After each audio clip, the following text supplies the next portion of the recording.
Assalamualaikum warahmatullahi wabarakatuh. Sahabat beriman yang dirahmati Allah Subhanahu wa Ta'ala, seorang pendeta Amerika datang ke Ka'bah bukan sebagai pencari hidayah, melainkan sebagai pengamat yang merasa paling tahu. Ia yakin semua bisa dijelaskan dengan logika, sampai satu momen sunyi membuatnya tak sanggup berdiri. Apa yang sebenarnya terjadi ketika kesombongan bertemu keheningan? Jonathan Miller berdiri di balik mimbar kayu yang sudah ia kenal selama bertahun-tahun. Seratnya halus, sudutnya tumpul oleh sentuhan tangan yang tak terhitung jumlahnya. Setiap minggu pagi, ia berdiri di tempat yang sama, mengucapkan kata-kata yang terdengar meyakinkan bagi jemaatnya. Suaranya tenang, artikulasinya jelas, dan wajahnya menampilkan keyakinan yang seharusnya dimiliki seorang pendeta. Namun pagi itu, seperti banyak pagi sebelumnya, Jonathan merasakan sesuatu yang kosong. Ia membaca ayat, menjelaskan makna, lalu menutup dengan doa. Semua dilakukan dengan sempurna. Tidak ada yang salah. Jemaat mengangguk, beberapa meneteskan air mata. Mereka percaya Jonathan tahu itu. Tetapi di dalam dadanya tidak ada getaran, tidak ada kehangatan, tidak ada rasa hadir yang dulu pernah ia kenal ketika masih muda. Jonathan tidak kehilangan imannya karena tragedi besar. Tidak ada kematian mendadak, tidak ada skandal, tidak ada kemarahan pada Tuhan.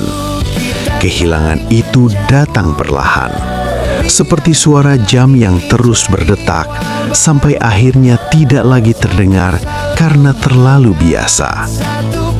Ia turun dari mimbar, menjabat tangan jemaat satu persatu.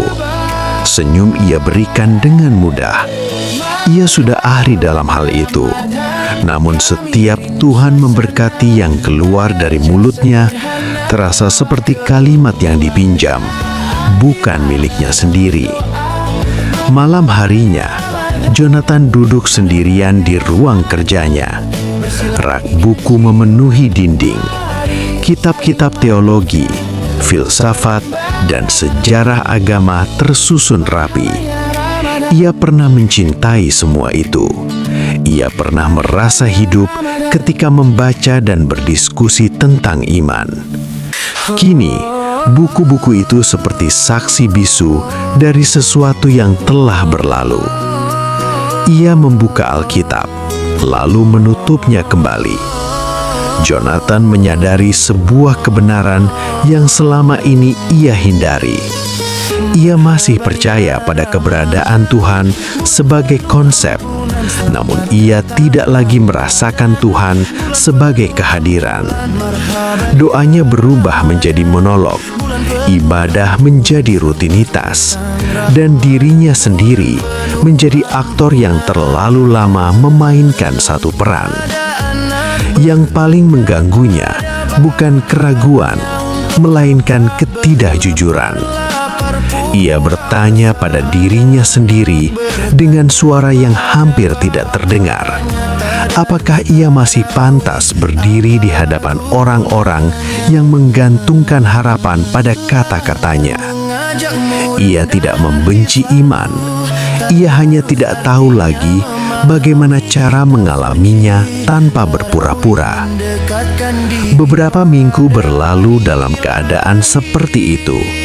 Jonathan tetap menjalankan tugasnya. Ia tetap berkhotbah, namun pikirannya mulai menjelajah ke arah yang tidak biasa. Ia membaca tentang berbagai pengalaman spiritual manusia.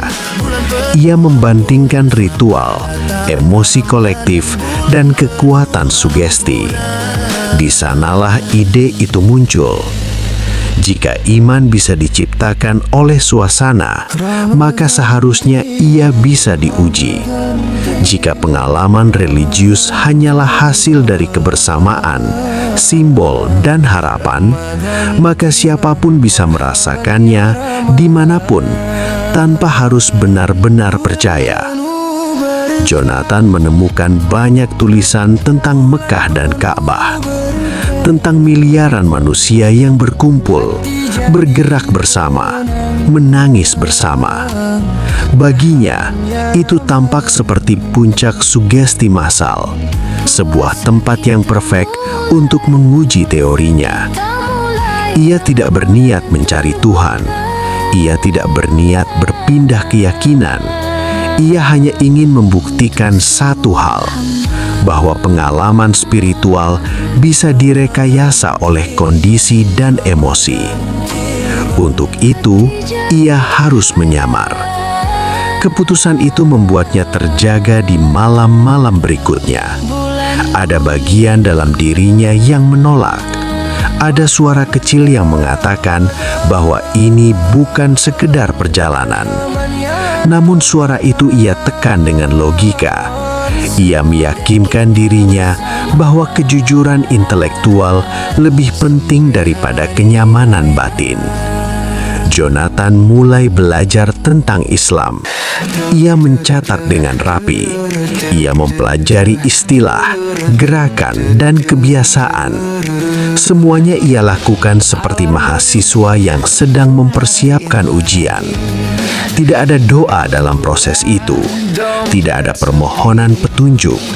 Hanya observasi dan hafalan.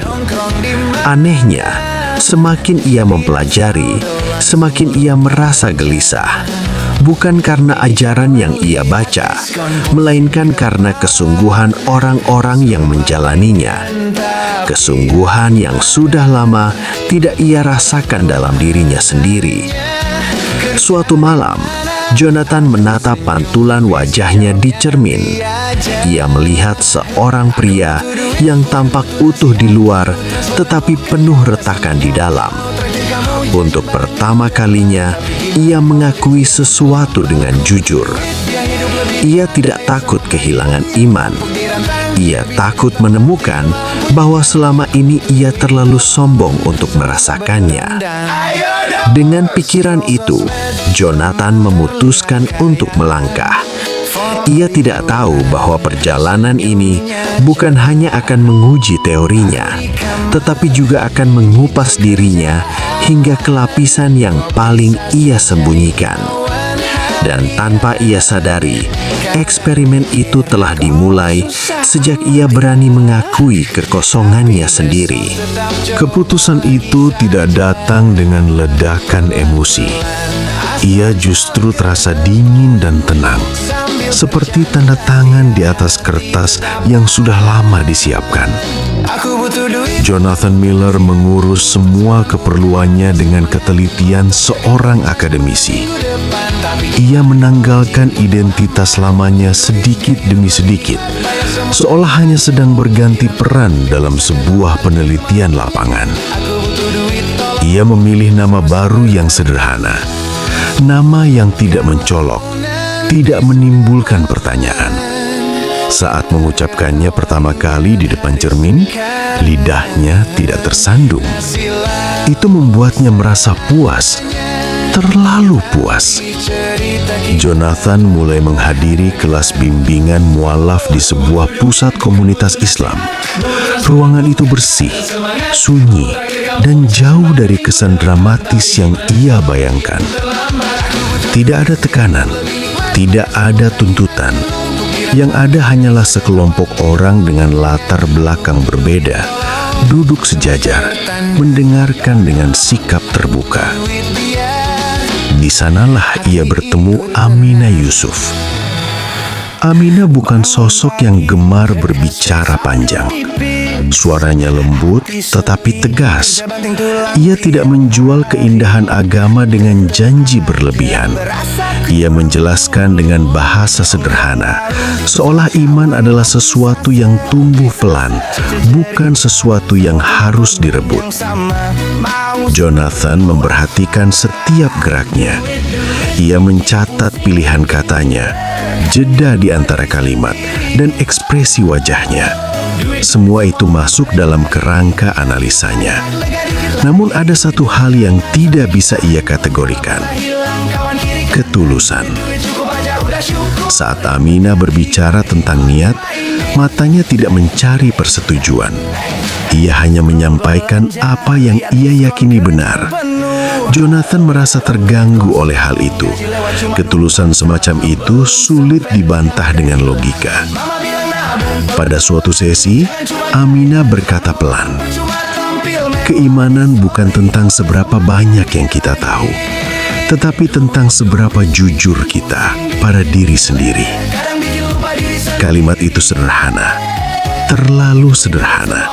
Namun Jonathan merasakannya seperti tekanan di dada. Ia menunduk, berpura-pura mencatat, padahal ia sedang menghindari tatapan yang terasa menembus lapisan pertahanannya.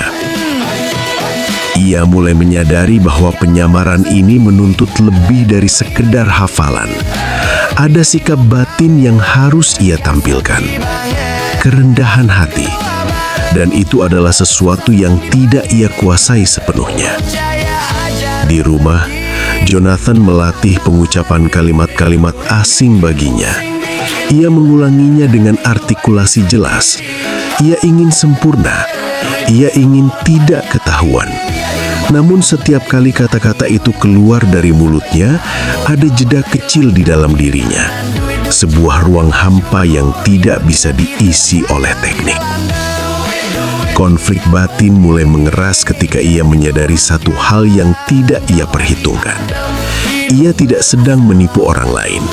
Ia sedang mempertahankan kebohongan terhadap dirinya sendiri. Amina tidak pernah menanyai masa lalunya secara mendetail. Justru ketidaktahuan itu yang membuat Jonathan gelisah. Ia terbiasa diuji, diperdebatkan, dan diragukan. Namun kini ia diterima tanpa syarat, dan penerimaan itu terasa lebih berat daripada penolakan. Suatu sore, setelah kelas usai, Amina menghampirinya. "Jika kamu ragu, itu wajar," katanya tenang. "Yang tidak sehat adalah berpura-pura tidak ragu." Jonathan mengangguk. Ia ingin menjawab sesuatu, namun lidahnya keluh. Ia hanya tersenyum seperti yang biasa ia lakukan di gereja. Senyum yang rapi, senyum yang aman, senyum yang kosong. Malam itu, Jonathan duduk lama di depan meja belajarnya. Catatan-catatan yang ia buat tersusun rapi. Semuanya terlihat terkendali, namun di dalam dirinya, konflik mulai mencapai titik didih. Ia menyadari bahwa ia tidak lagi sepenuhnya berada di luar lingkaran yang ia amati. Ada bagian dari dirinya yang mulai terseret masuk, meski ia menolak mengakuinya. Ia masih meyakinkan diri bahwa semua ini hanyalah persiapan, bahwa puncak eksperimennya belum dimulai, bahwa saat ia berdiri di depan Ka'bah nanti, ia akan tetap menjadi pengamat yang netral. Namun, jauh di lubuk hatinya, sebuah pertanyaan mulai tumbuh. Bagaimana jika ia tidak siap menerima hasil dari eksperimen ini? Pesawat mendarat dengan hentakan lembut yang hampir tidak terasa. Namun bagi Jonathan Miller, momen itu seperti garis batas yang tidak bisa ditarik ulang. Begitu roda menyentuh tanah, ia merasakan sesuatu yang asing. Bukan kegembiraan, bukan ketakutan yang jelas, melainkan kesadaran bahwa ia telah melangkah terlalu jauh untuk sekedar berpura-pura. Udara di luar bandara terasa berbeda. Panasnya tidak agresif, tetapi menyelimuti. Langit tampak pucat, seolah menahan cahaya agar tidak berlebihan. Jonathan berjalan bersama rombongan kecil, mengikuti arus manusia yang bergerak tertib. Tidak ada sorak, tidak ada keributan. Yang ada hanya langkah-langkah yang teratur, seakan setiap orang tahu kemana mereka menuju. Jonathan berusaha menjaga jarak emosional. Ia mengingatkan dirinya sendiri bahwa ini hanyalah lokasi, bahwa makna diciptakan oleh manusia, bukan oleh batu atau bangunan. Namun semakin dekat ia ke pusat kota, semakin sulit mempertahankan pikiran itu. Ia melihat wajah-wajah yang lelah tetapi tenang. Tidak ada ekspresi kemenangan, tidak pula kegelisahan, hanya kesungguhan yang sunyi. Kesungguhan itu mengganggunya. Tidak ada fanatisme berlebihan yang bisa ia jadikan bukti sugesti massal. Yang ia temukan justru ketenangan yang tidak menuntut perhatian. Di pelataran Masjidil Haram, langkah Jonathan melambat. Bangunan itu menjulang tanpa kesan memamerkan diri. Tidak ada ornamen berlebihan, tidak ada simbol yang berusaha memapukau. Namun justru kesederhanaan itulah yang membuat dadanya terasa berat. Ia berhenti sejenak, berpura-pura menyesuaikan langkah. Padahal, ia sedang mencoba menguasai nafasnya sendiri. Ada getaran halus di tangannya, sesuatu yang tidak bisa ia jelaskan dengan teori apapun. Di tengah keramaian itu, seorang pria menyapanya dengan senyum ringan. "Selamat datang," ucapnya dalam bahasa Inggris yang fasih. "Saya Omar Al-Farisi." Omar tidak bertanya dari mana Jonathan berasal. Ia tidak menanyakan latar belakang atau alasan kedatangannya. Ia hanya berjalan di samping Jonathan, menunjukkan arah, menjelaskan aturan dengan nada ramah. Kehadirannya terasa membumi, tidak menggurui, tidak menilai. Jonathan merasa nyaman sekaligus terancam. Omar tidak memberikan Jonathan ruang untuk bersembunyi di balik peran. Ia memperlakukan Jonathan sebagai manusia biasa, bukan sebagai seseorang yang harus dibuktikan. Saat mereka berjalan mengelilingi area masjid, Jonathan menyadari bahwa ia tidak lagi mencatat detail teknis. Ia tidak menghitung langkah. Ia tidak menganalisis ekspresi orang-orang. Pikirannya dipenuhi oleh satu perasaan yang terus menekan dari dalam. Ia merasa kecil, bukan dalam arti hina, melainkan dalam arti jujur. Ia merasa menjadi bagian dari sesuatu yang tidak ia pahami sepenuhnya, dan untuk pertama kalinya, ia tidak memiliki kebutuhan mendesak untuk mengendalikannya. Malam itu, di kamar penginapannya, Jonathan duduk lama tanpa menyalakan lampu. Cahaya dari luar cukup untuk membuat bayangan bergerak pelan di dinding. Ia mencoba membaca catatannya, tetapi huruf-huruf itu tidak lagi terasa relevan. Ia mengingat kembali niat awalnya, eksperimen, pembuktian, rasionalitas. Semua kata itu kini terdengar jauh. Ia menyadari bahwa ia telah melakukan kesalahan mendasar.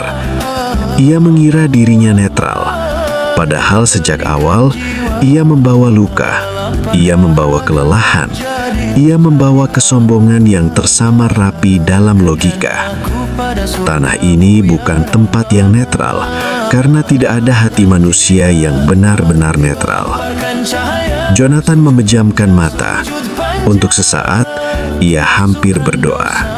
Refleks lama itu muncul begitu saja, namun ia menahannya. Ia belum siap untuk jujur sejauh itu. Keesokan harinya, ia kembali ke Masjidil Haram. Kali ini lebih dekat, lebih lambat. Setiap langkah terasa disengaja, setiap nafas terasa diperhatikan. Ia tidak lagi merasa sebagai pengamat. Ia merasa seperti seseorang yang sedang diuji tanpa tahu soal apa yang akan keluar. Di kejauhan, Omar berjalan. Aminah Yusuf tidak ada di sana. Jonathan berdiri sendiri. Di hadapannya, Ka'bah tampak diam. Tidak memanggil, tidak menolak. Hanya ada. Dadanya bergetar, bukan karena keagungan visual, tetapi karena kesadaran mendadak bahwa ia tidak bisa berbohong di tempat ini. Bukan kepada Tuhan, melainkan kepada dirinya sendiri. puncak konflik mulai mengerut di dalam dirinya. Ia tahu bahwa langkah berikutnya akan menentukan segalanya. Ia bisa tetap bertahan sebagai pengamat, atau ia bisa runtuh sebagai manusia yang lelah berpura-pura. Jonathan Miller berdiri hanya beberapa langkah dari Ka'bah. Jarak itu terasa lebih jauh daripada ribuan kilometer yang telah ia tempuh dari tanah kelahirannya. Kakinya berhenti tanpa perintah. Tubuhnya patuh, tetapi batinnya menolak bergerak lebih dekat. Ia tidak merasakan ledakan emosi seperti yang sering ia baca dalam kesaksian orang lain. Tidak ada rasa haru yang tiba-tiba, tidak ada tangisan spontan. Yang ia rasakan justru keheningan yang menekan, seolah semua suara di dalam kepalanya dipadamkan secara paksa. Kerumunan terus bergerak mengelilinginya. Langkah-langkah itu teratur, hampir seperti nafas kolektif. Jonathan berdiri di antara mereka, namun merasa sendirian. Bukan karena terasing, melainkan karena ia akhirnya tidak punya tempat untuk bersembunyi. Selama bertahun-tahun, ia terbiasa berbicara tentang Tuhan. Ia menguraikan makna, menjelaskan kehendak, dan menenangkan orang lain dengan keyakinan yang terdengar utuh. Kini, di hadapan bangunan yang sederhana dan tidak menjanjikan apapun, semua kata itu runtuh. Ia mencoba mengaktifkan sisi rasionalnya. Ia mengingatkan diri bahwa ini hanyalah struktur batu, bahwa makna ada karena manusia memberinya makna. Namun kalimat itu tidak lagi terasa kokoh. Ia mengulanginya dalam hati, tetapi setiap pengulangan justru terdengar semakin hampa. Jonathan menunduk, pandangannya jatuh pada lantai marmer yang dingin. Pantulan cahaya di permukaannya membuat bayangan bergerak pelan. Di sanalah sesuatu dalam dirinya pecah. Bukan keyakinan, bukan pula keraguan, melainkan pertahanannya. Ia menyadari bahwa selama ini ia tidak kehilangan iman karena tidak percaya. Ia kehilangan iman karena ingin menguasainya. Ia ingin memahami Tuhan seperti memahami teori. Ia ingin menjelaskan kehadiran ilahi tanpa harus tunduk pada kerendahan hati. Dadanya terasa sesak, nafasnya memendek. Ia tidak sedang mengalami mual seperti yang ia khawatirkan sebelumnya. Yang terjadi jauh lebih sunyi, jauh lebih dalam. Kenangan muncul tanpa undangan. Wajah jemaat yang menatapnya penuh harap. Doa-doa yang ia pimpin dengan suara mantap, tetapi hati yang kosong. Malam-malam panjang ketika ia meminta tanda, tetapi tetap ingin mengendalikan jawabannya. Air mata jatuh tanpa isyarat. Jonathan tidak mengusapnya. Ia tidak peduli jika orang-orang melihat. Untuk pertama kalinya dalam hidupnya, ia tidak sedang memainkan peran apapun. Ia berlutut. Gerakan itu tidak ia rencanakan. Tubuhnya melakukannya sebelum pikirannya sempat menolak. Lututnya menyentuh lantai, kepalanya tertunduk, tangannya gemetar ringan.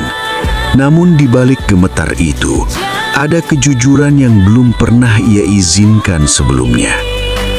Dalam keheningan itu, Jonathan tidak berbicara kepada Tuhan tertentu. Ia tidak menyebut nama. Ia tidak meminta apapun. Yang keluar dari hatinya hanyalah pengakuan tanpa kalimat. Aku lelah berpura-pura. Aku lelah merasa lebih tahu. Aku lelah berdiri di atas orang lain. Perasaan itu tidak mengubah keyakinannya secara instan. Ia tidak tiba-tiba merasa yakin akan kebenaran tertentu, namun sesuatu yang lebih mendasar telah bergeser. Ia tidak lagi ingin menang dalam pencarian ini. Saat ia bangkit perlahan, pandangannya bertemu dengan Omar Al-Farisi yang berdiri tidak jauh darinya. Omar tidak mendekat, ia tidak bertanya, ia hanya mengangguk pelan, seolah memahami bahwa ada momen yang tidak boleh diganggu. Jonathan menarik napas panjang. Udara terasa lebih ringan, bukan karena beban hilang sepenuhnya, tetapi karena ia akhirnya berhenti menahannya sendirian. Ia berdiri lebih tegak, namun bukan dengan kesombongan lama. Ia berdiri sebagai manusia yang baru saja melihat dirinya sendiri tanpa topeng. Dan penglihatan itu jauh lebih mengguncangkan daripada apapun yang ia bayangkan sebelumnya. Jonathan Miller tidak langsung kembali ke penginapannya setelah meninggalkan pelataran Masjidil Haram. Ia berjalan tanpa tujuan yang jelas, menyusuri lorong-lorong yang dipenuhi cahaya lampu dan langkah-langkah pelan para peziarah. Tubuhnya lelah, tetapi pikirannya terasa kosong dengan cara yang tidak menakutkan. Keheningan yang ia alami di hadapan Ka'bah belum sepenuhnya pergi. Ia masih membawanya seperti gema yang tertinggal di dada. Namun gema itu tidak mendesak. Ia hanya ada, mengingatkan tanpa memaksa.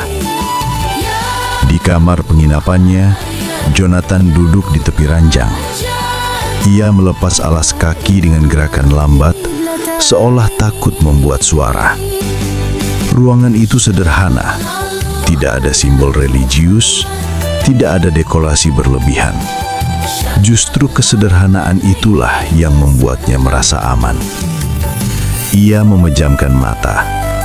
Untuk pertama kalinya setelah waktu yang lama, ia tidak merasa perlu mengisi pikirannya dengan analisis.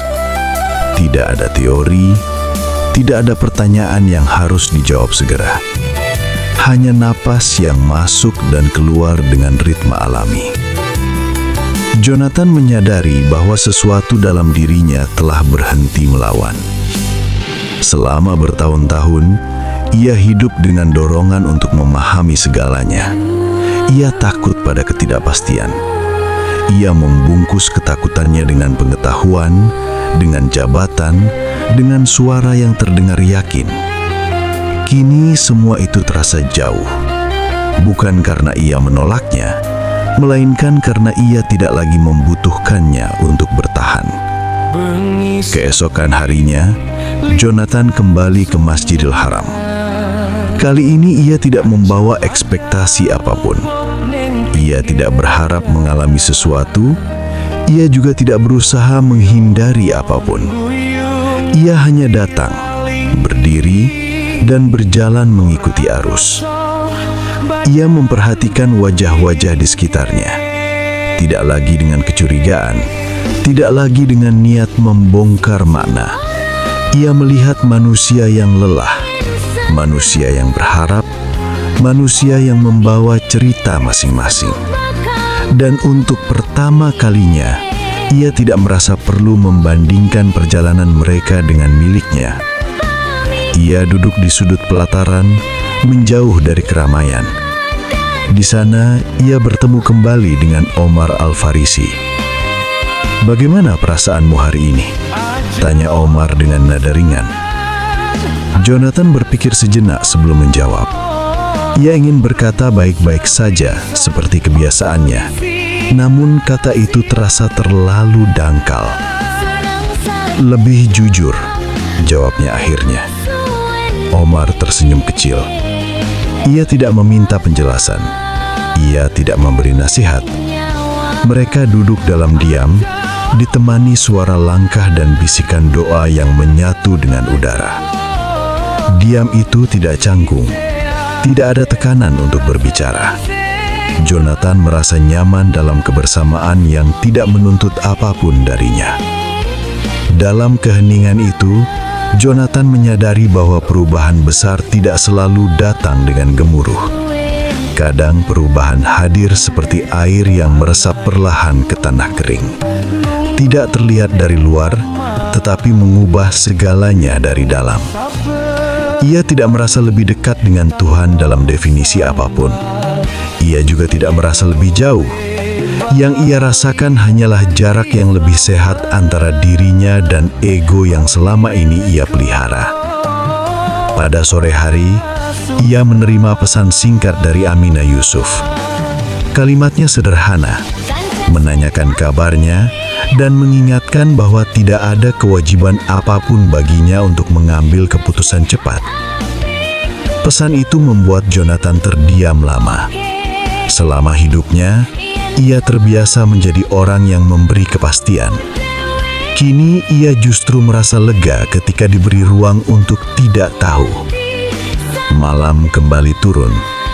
Jonathan berdiri di dekat jendela, memandang cahaya kota yang berkilau lembut. Ia memikirkan gereja kecil di kampung halamannya, mimbar kayu, wajah-wajah jemaat. Semua itu tidak terasa asing, namun juga tidak lagi mengikat. Ia bertanya pada dirinya sendiri dengan kejujuran yang ia baru kenal. Siapakah aku jika aku tidak menjelaskan Tuhan kepada siapapun? Pertanyaan itu tidak menakutkan, justru terasa membebaskan. Ia menyadari bahwa ia tidak harus memiliki jawaban sekarang, atau mungkin tidak pernah. Pagi datang tanpa tergesa. Cahaya matahari masuk ke kamar Jonathan Miller dengan lembut, seolah menghormati ketenangan yang masih bertahan dari malam sebelumnya. Ia duduk di tepi ranjang lebih lama dari biasanya, membiarkan tubuhnya menyesuaikan diri dengan perasaan yang belum sepenuhnya ia pahami. Tidak ada dorongan untuk segera pergi. Tidak ada rasa bersalah karena diam. Itu saja sudah terasa asing baginya. Jonathan memutuskan untuk menemui Aminah Yusuf, bukan karena ia ingin bertanya tentang keyakinan, melainkan karena ia ingin berbicara sebagai manusia, tanpa peran dan tanpa agenda. Mereka bertemu di sebuah ruang kecil yang tenang, jauh dari keramaian pelataran utama. Aminah menyambutnya dengan senyum yang sama seperti pertama kali mereka bertemu. Tidak berubah, tidak bertambah hangat, tidak berkurang. Konsistensi itu membuat Jonathan merasa aman. Mereka duduk berhadapan.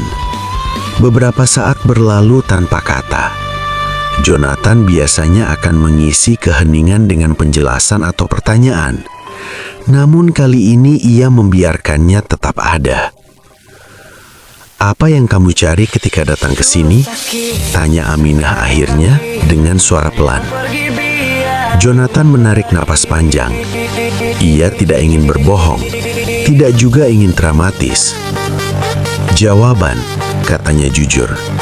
"Tetapi sekarang aku tidak yakin pertanyaan apa yang benar-benar penting." Aminah mengangguk, tidak terkejut, tidak bersenyum simpul seperti orang yang merasa benar. Ia hanya mendengarkan. "Aku dulu berpikir iman adalah sesuatu yang harus diyakini dengan kuat. Lalu aku berpikir iman harus bisa dijelaskan.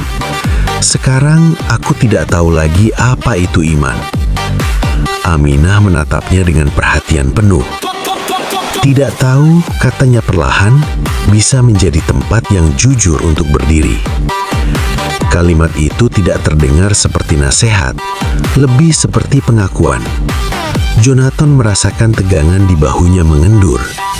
Mereka berbicara lama tentang keraguan, tentang kelelahan spiritual, tentang rasa takut kehilangan identitas jika berhenti memegang peran lama. Aminah tidak sekalipun mengarahkan pembicaraan pada keputusan atau komitmen. Ia tidak menyebut pahala, tidak menyebut ancaman. Jonathan menyadari bahwa untuk pertama kalinya, ia tidak merasa menjadi target. Ia merasa menjadi tamu yang dihormati. Ada orang yang datang ke iman karena cinta. Ada juga yang datang karena luka. Keduanya sama-sama manusia, tetapi iman tidak tumbuh dari paksaan. bahkan dari paksaan yang kita buat untuk diri sendiri. Kata-kata itu menggema lama setelah percakapan berakhir. Sore hari, Jonathan berjalan sendirian. Ia memperhatikan langkahnya sendiri, bukan lagi bangunan atau keramaian. Ia merasa lebih ringan, bukan karena beban telah hilang, melainkan karena ia berhenti memikul beban yang bukan miliknya. Ia bertemu Omar Al-Farisi di pelataran.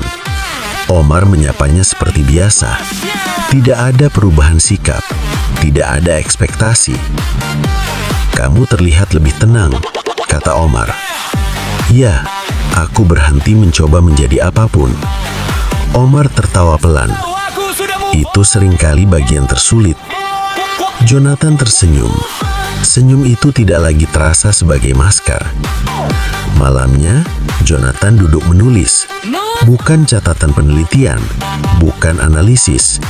Ia menulis perasaan. Kalimatnya tidak rapi, tidak sistematis, namun jujur. Ia menulis tentang rasa kecil yang tidak memalukan, tentang keheningan yang tidak kosong. Ia menyadari sesuatu yang penting. Selama ini, ia mengira iman adalah tujuan, sesuatu yang harus dicapai. Sekarang ia melihat kemungkinan lain, bahwa iman mungkin adalah cara berjalan, dan ia belum tentu harus tahu kemana arah akhirnya. Jonathan Miller bangun pagi itu dengan perasaan yang berbeda. Tidak ada kegelisahan yang biasa menyertai kesadarannya. Tidak pula ada dorongan untuk segera menilai dirinya sendiri. Ia hanya bangun, duduk, dan menarik napas panjang. Sederhana, utuh. Ia menyadari bahwa selama hidupnya, hampir setiap hari dimulai dengan label. Pendeta, pemimpin rohani, pemberi jawaban. Label-label itu melekat begitu lama, hingga ia lupa bagaimana rasanya menjadi manusia tanpa definisi. Kini, di tempat yang jauh dari tanah kelahirannya, label itu mulai terkelupas dengan sendirinya. Jonathan berjalan keluar penginapan tanpa tujuan tertentu. Ia tidak menuju kelas, tidak pula ke ruang bimbingan. Ia hanya mengikuti langkahnya sendiri. Di jalanan, ia melihat orang-orang menjalani hidup dengan ritme yang beragam. Ada yang tergesa, ada yang santai. Tidak ada satupun yang tampak lebih benar dari yang lain. Ia teringat bagaimana dulu ia selalu merasa harus berada di depan, harus memimpin, harus menjadi rujukan. Perasaan itu kini terasa asing.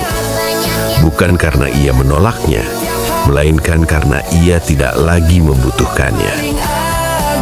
Di Masjidil Haram, Jonathan tidak lagi berdiri sebagai pengamat, namun ia juga tidak berdiri sebagai bagian yang ingin diakui. Ia berdiri sebagai seseorang yang hadir sepenuhnya tanpa tuntutan terhadap dirinya sendiri. Ia memperhatikan gerakan tubuhnya, cara ia melangkah, cara ia berhenti. Semua terasa lebih sadar, lebih pelan. Tidak ada perlombaan batin yang harus dimenangkan. Saat ia duduk di sudut pelataran, Jonathan menyadari satu hal yang mengejutkannya.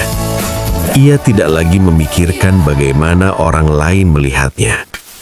Pikiran itu, yang selama bertahun-tahun menjadi sumber kegelisahan, kini sunyi. Ia bertemu kembali dengan Omar Al-Farisi. Mereka berbincang singkat. Tidak ada pembahasan berat, tidak ada topik besar. Justru percakapan ringan itu membuat Jonathan tersenyum. "Aku dulu selalu takut jika aku berhenti menjadi pendeta, aku tidak akan berarti apa-apa," kata Jonathan pelan, lebih kepada dirinya sendiri. Omar menatapnya sebentar. "Makna tidak selalu datang dari peran," katanya. "Kadang, makna muncul saat kita berhenti bersembunyi di baliknya." Kata-kata itu tidak terdengar seperti petuah, lebih seperti pengamatan sederhana. Namun Jonathan merasakannya tepat mengenai sesuatu di dalam dirinya. Siang itu, Jonathan menulis surat yang tidak pernah ia kirimkan. Surat untuk jemaatnya, untuk dirinya yang lama. Ia tidak meminta maaf. Ia tidak menjelaskan. Ia hanya mengakui bahwa ia telah terlalu lama hidup dalam peran yang tidak lagi ia rasakan. Menulis surat itu membuat dadanya terasa lapang. Ia tidak lagi ingin membenarkan masa lalu.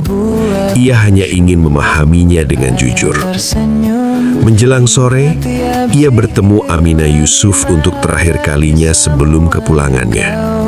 Percakapan mereka singkat, tidak emosional, namun syarat makna.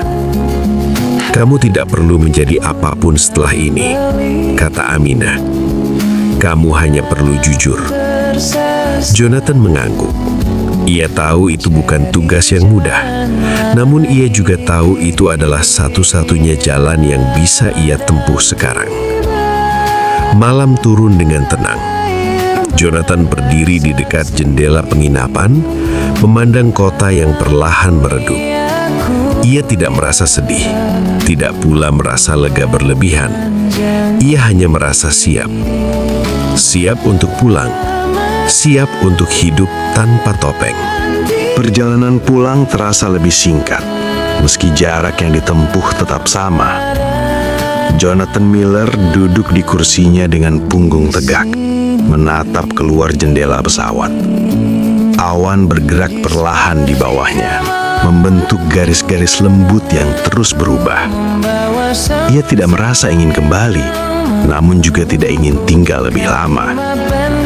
Perasaan itu seimbang, seperti timbangan yang akhirnya menemukan titik tengah.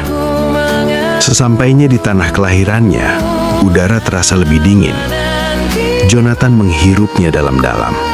Bau kota, suara kendaraan, dan ritme langkah orang-orang langsung menyambutnya. Semua terasa akrab, namun ada jarak yang tidak bisa ia jelaskan. Ia kembali ke rumahnya yang sederhana. Tidak ada yang berubah. Perabot tetap di tempatnya. Buku-buku masih memenuhi rak. Namun Jonathan merasakan bahwa ruang itu tidak lagi memantulkan dirinya yang lama. Ia berjalan perlahan, menyentuh meja, kursi, dan rak buku seolah sedang berkenalan ulang dengan hidupnya sendiri. Malam pertama ia lalui tanpa membuka kitab atau catatan lama. Ia duduk di ruang tamu dengan lampu redup, mendengarkan keheningan yang dulu selalu ia hindari. Keheningan itu kini terasa bersahabat. Keesokan harinya, Jonathan berjalan ke gereja.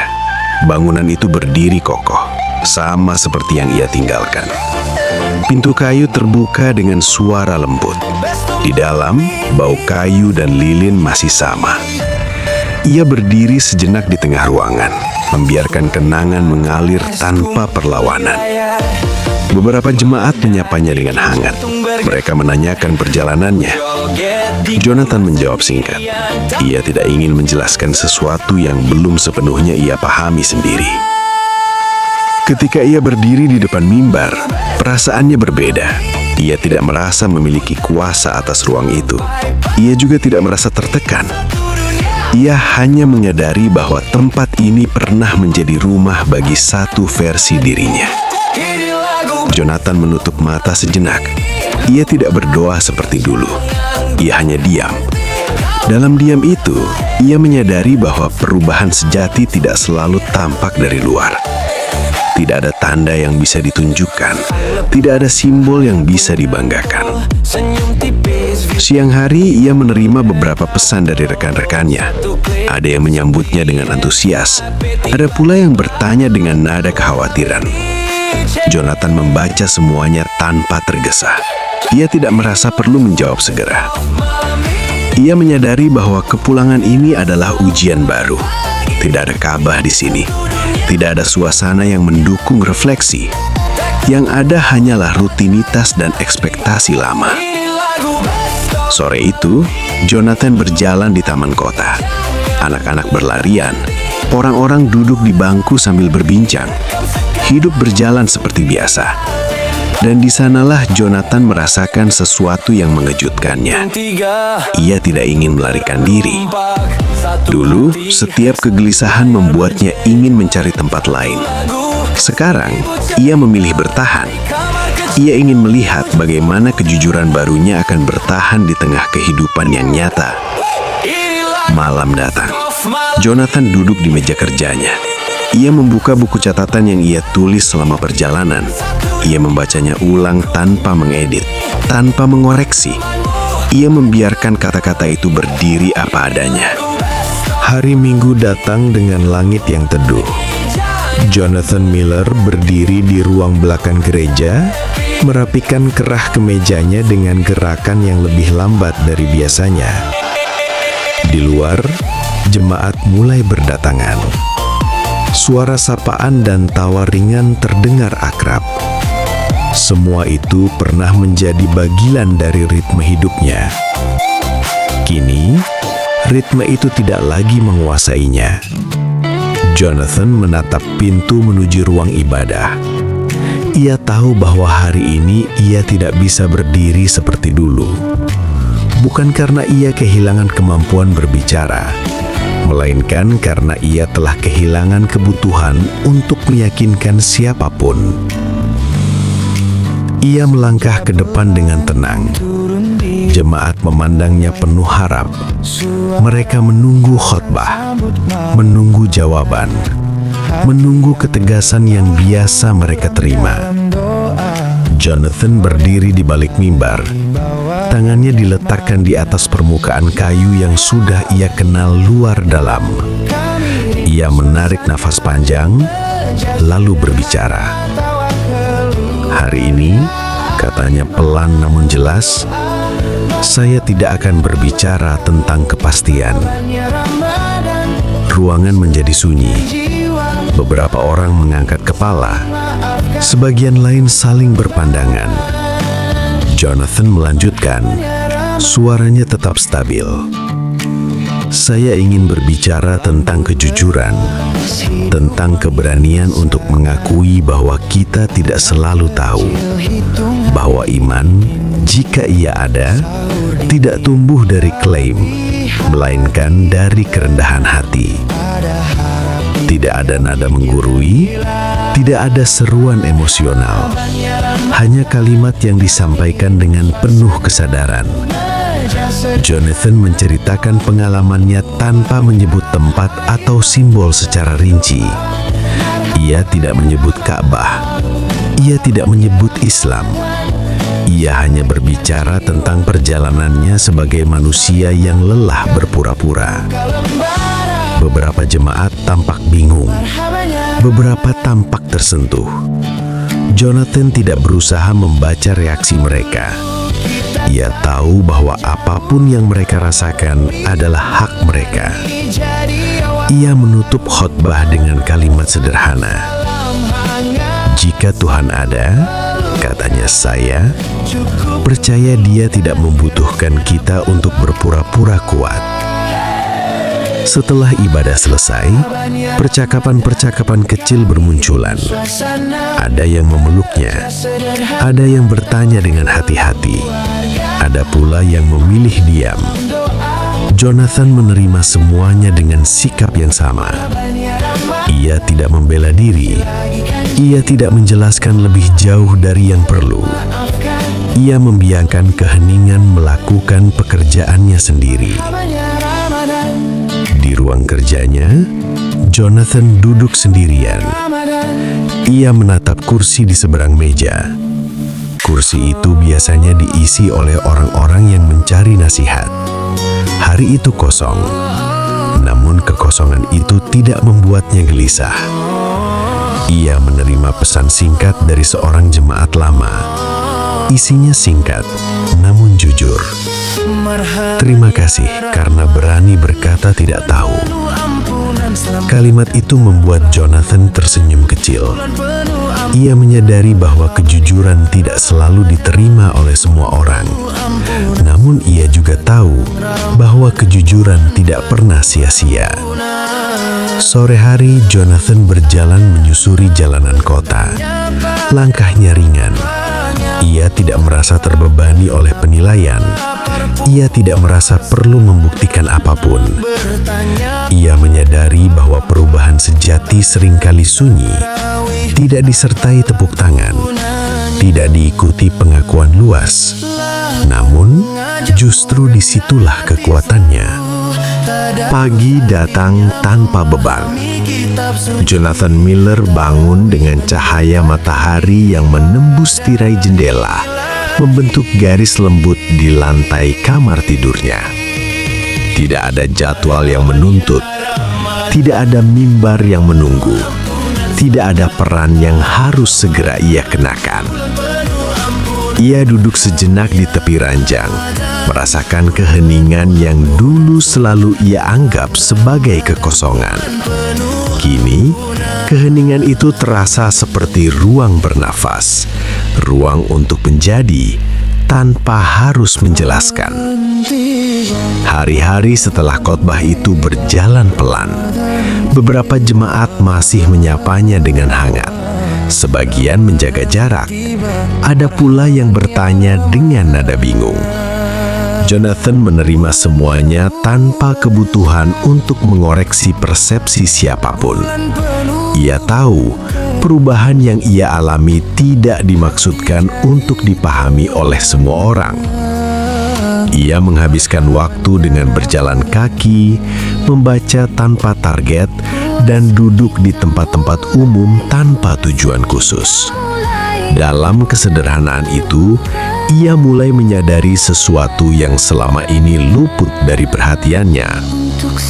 Ia tidak pernah benar-benar mencari Tuhan untuk mengenalnya. Ia mencari Tuhan untuk menguasai ketidakpastian. Kesadaran itu datang tanpa penyesalan, tetapi dengan kejelasan yang tajam. Selama bertahun-tahun, ia menyebut dirinya hamba, namun diam-diam ia ingin menjadi penentu. Ia ingin iman yang bisa ia atur, jelaskan, dan pertahankan di hadapan siapapun. Perjalanan ke Tanah Suci tidak mengubah keyakinannya secara tiba-tiba. Ia tidak pulang membawa kepastian baru. Ia juga tidak pulang dengan bendera kemenangan spiritual. Yang berubah justru sesuatu yang lebih mendasar. Kesombongannya runtuh. Jonathan memahami kini bahwa kesombongan tidak selalu berbentuk suara keras atau sikap merendahkan. Kadang kesombongan hadir sebagai keinginan untuk selalu benar, sebagai dorongan untuk berdiri di atas misteri, bukan di dalamnya. Ia teringat saat berdiri di hadapan Ka'bah, bukan bangunan itu yang mengubahnya, melainkan kejujuran yang akhirnya ia izinkan muncul. Kejujuran untuk mengakui bahwa ia lelah mengendalikan hal-hal yang seharusnya tidak bisa dikendalikan. Suatu sore, Jonathan menerima pesan dari Aminah Yusuf. Isinya singkat, menanyakan kabarnya dan berharap ia baik-baik saja. Jonathan tersenyum saat membacanya. Ia tidak merasa perlu menjelaskan keputusannya. Ia tahu Aminah akan memahaminya tanpa penjelasan panjang. Ia juga teringat Omar Al-Farisi, cara Omar hadir tanpa tuntutan, tanpa agenda. Dari mereka, Jonathan belajar bahwa iman tidak selalu tampak seperti keyakinan yang tegas. Kadang, iman tampak seperti kejujuran yang tenang.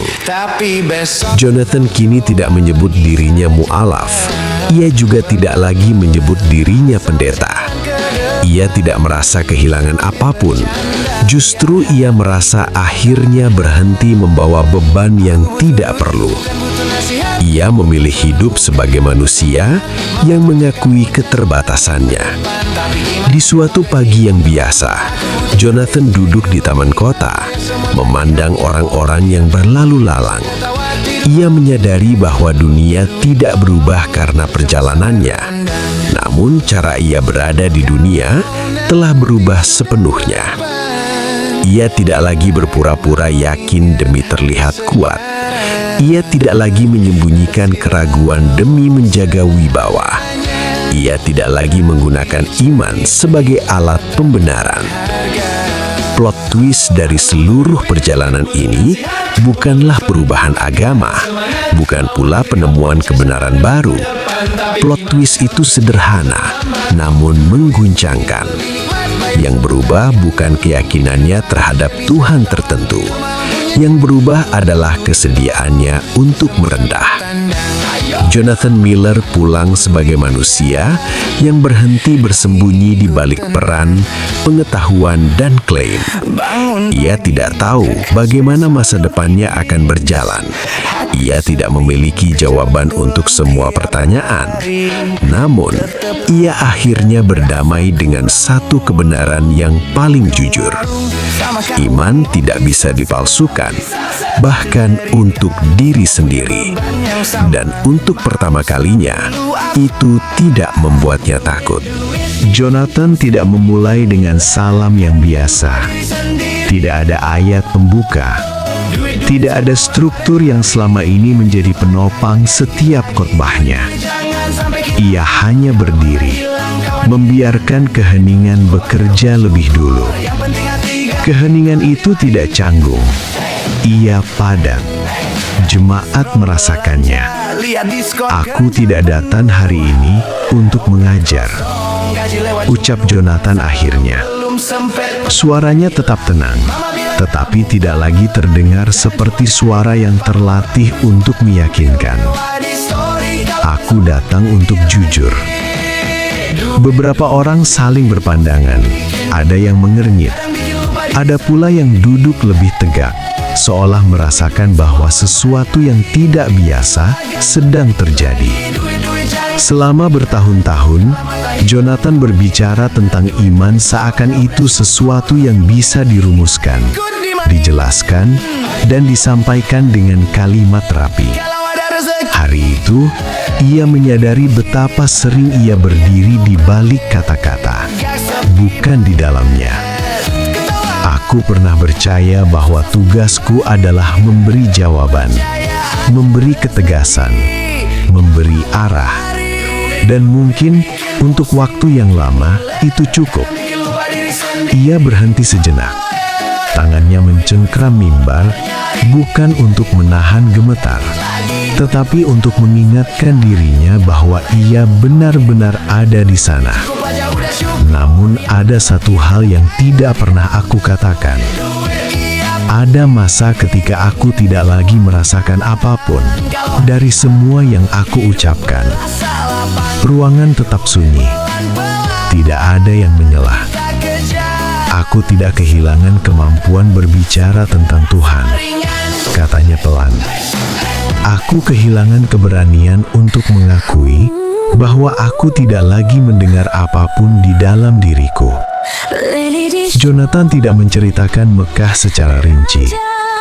Ia tidak menggambarkan Ka'bah dengan bahasa puitis. Ia tidak menyebut ritual atau istilah asing. Ia hanya mengatakan satu hal yang paling jujur. Aku pergi jauh bukan untuk menemukan Tuhan yang baru, ucap Jonathan. Aku pergi karena aku terlalu lama bersembunyi dari kenyataan bahwa kesombonganku telah mengambil alih ruang yang seharusnya diisi oleh kerendahan hati. Beberapa jemaat menunduk, yang lain menatapnya dengan mata berkaca-kaca. Mereka tidak sedang mendengar pengakuan dosa yang dramatis. Mereka sedang menyaksikan seorang manusia melepaskan topengnya. Aku tidak pulang sebagai orang yang berpindah keyakinan. Aku juga tidak pulang sebagai pendeta yang sama. Aku pulang sebagai seseorang yang akhirnya memahami bahwa iman tidak pernah bisa dipaksakan, bahkan pada diri sendiri. Ia menghela nafas panjang. Untuk pertama kalinya, ia tidak merasa perlu menutup dengan doa yang indah. Aku tidak tahu kemana langkah ini akan membawaku, katanya jujur. Aku Aku hanya tahu bahwa aku tidak bisa lagi berdiri di sini dengan berpura-pura memiliki jawaban atas hal-hal yang belum aku hidupi dengan utuh. Jonathan melangkah mundur dari mimbar. Gerakan itu sederhana, tetapi maknanya terasa berat. Ia tidak menunggu tepuk tangan. Ia tidak mencari pengakuan. Ia hanya ingin berhenti berbohong. Beberapa hari kemudian, Jonathan menyerahkan kunci ruang kerjanya. Rak buku masih penuh. Meja masih rapi. Namun ruangan itu tidak lagi menjadi tempat ia bersembunyi. Ia berjalan keluar gereja pada suatu pagi yang tenang. Tidak ada perpisahan besar. Tidak ada pidato terakhir. Hanya langkah seorang pria yang akhirnya membiarkan dirinya berjalan tanpa peta. Di waktu-waktu berikutnya, Jonathan menjalani hari-harinya dengan cara yang sederhana. Ia membaca, bukan untuk mengajar, tetapi untuk memahami. Ia berbincang, bukan untuk meyakinkan, tetapi untuk mendengarkan.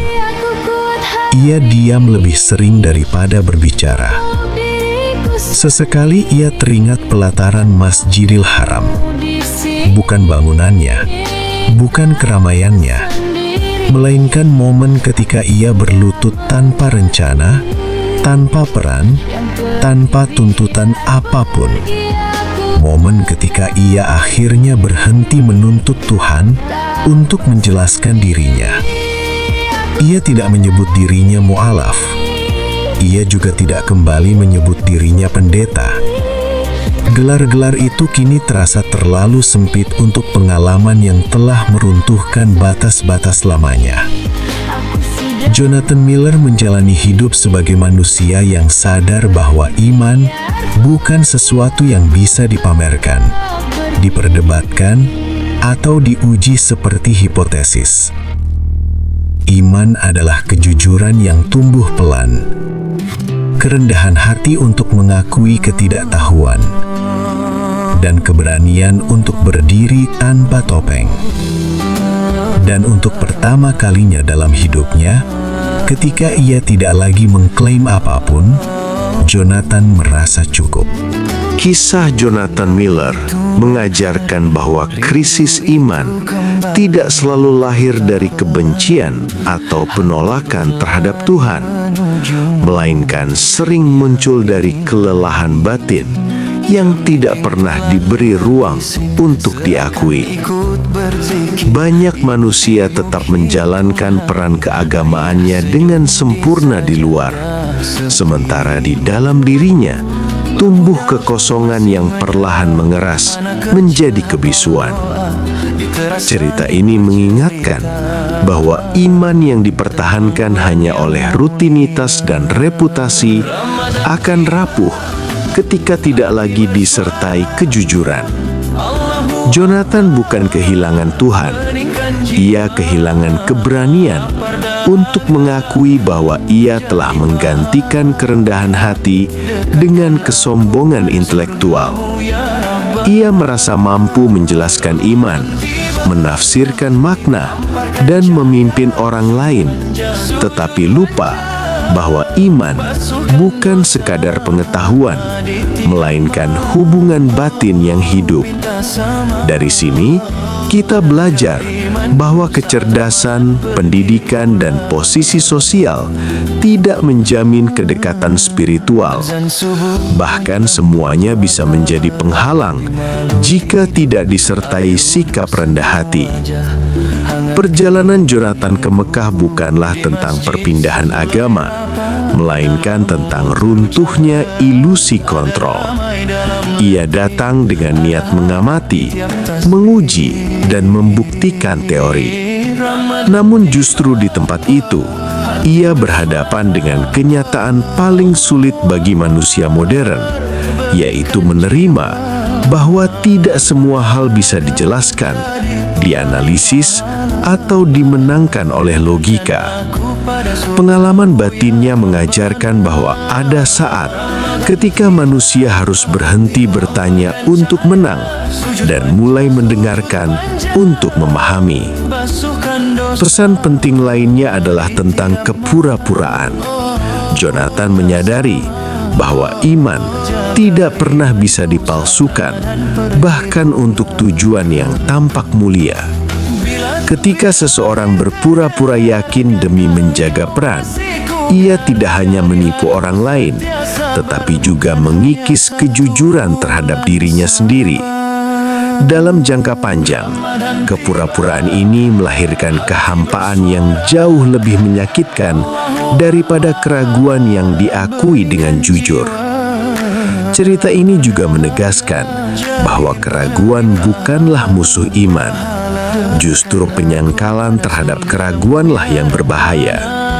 Aminah Yusuf dan Omar Al-Farisi hadir sebagai pengingat bahwa iman yang sehat tidak lahir dari paksaan, tekanan, atau janji berlebihan.